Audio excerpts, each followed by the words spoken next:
I'm getting ready to make some English muffins with my sourdough. So to start, I've got my English muffin rings. I got these from the King Arthur website. I've already smeared them with a bit of spectrum shortening. You can use Crisco. I like to use the organic kind. And I do have a dusting of cornmeal on my griddle. These are all set and ready for me to fill with the sourdough. This is the shortening that I like to use if it's available in your area. And my dough has been resting. I prepared my sourdough like always and had it in the fridge overnight. I've had it resting here for a few minutes, about half an hour, and now I'm going to shape the dough pieces to rise for the next step. Now I cut the dough into pieces that are 2.6 ounces. It's important to weigh the dough to be precise. That way they will rise uniformly. There's a little bit too much there.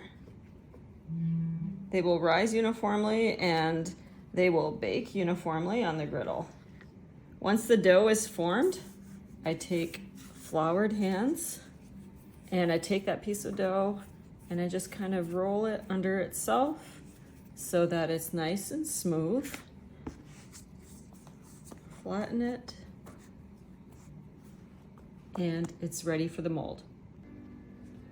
All the dough pieces have been shaped and they are ready to rise. Because this is sourdough, it will take about an hour for this to rise as opposed to traditional dough that would take about half that amount of time. So I'm just going to cover it with a towel and let it rise for 1 hour before we bake. It's been an hour. They are ready. You can see they have risen somewhat. So now I'm just going to turn the heat on medium. And they will puff up and rise even more. And then we'll remove the rings when it's time. They've been cooking now for a little bit. I did reduce the heat slightly because we don't want them to burn.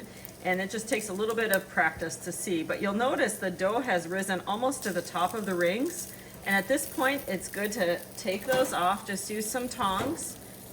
I like to be sure I'm not sliding these rings around on a skillet to scratch the surface. So we're just going to remove these, and I'll go ahead and flip one of them just so you can see. We only want them to be kind of golden. This is still pretty pale, but it would be okay. We do want them to cook thoroughly. But we don't want them to be dark because remember, English muffins get toasted and so they will crisp up further that way.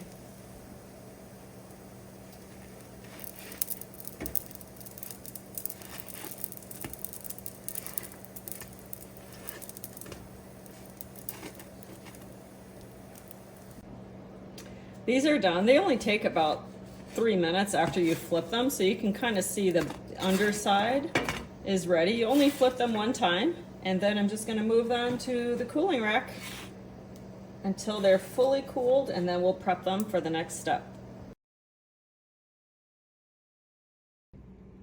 Now that they've cooled, we like to make them as fork splits, so I just take a utility knife and I just do a little poke so that the tip of the knife goes in about halfway.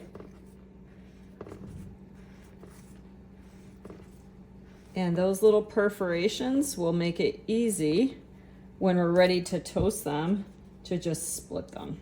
So once they're fully cooled, we'll be ready to pop them in the freezer.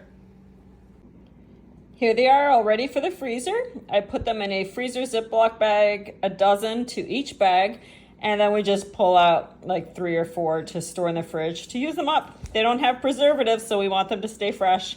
And this allows me to make big batches and use them as needed. I hope you'll give these a try.